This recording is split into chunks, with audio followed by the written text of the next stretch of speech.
हर साल 3 मई को दुनिया भर में वर्ल्ड प्रेस फ्रीडम डे मनाया जाता है ताकि आजाद सहाफत की अहमियत को उजागर किया जा सके और उन चैलेंजेस पर रोशनी डाली जा सके जो सहाफियों को दरपेश होती है।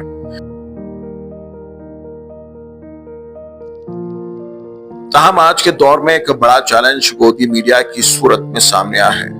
गोदी मीडिया उन इदारों को कहा जाता है जो इख्तिदार के सामने सर झुकाकर, सच को छुपाकर या उसे तोड़ मरोड़ कर अवाम के सामने पेश करते हैं। ये मीडिया इदारे हुकूमतों या ताकतवर तबकात की जुबान बोलते हैं और तनकीदी आवाजों को दबाने में सहूलतकार का किरदार अदा करते हैं। गोदी मीडिया की वजह से अवाम को गुमराहकुन मालूमात मिलती है, अक़लियतों, कमजोर तबकात और अपोजिशन की आवाज दबाई जाती है और सहाफत का असल मकसद यानी सच्चाई और शफाफियत शदीद मुतासिर होती है।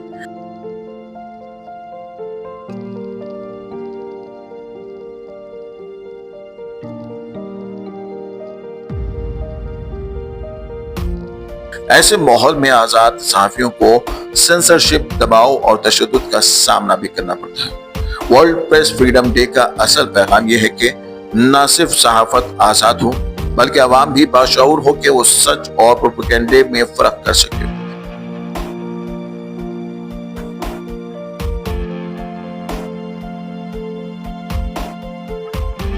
एक बाशऊर माशरा ही गोदी मीडिया जैसे मनफी रुझानात को मुस्तरद करके आजाद सहाफत का साथ देता है।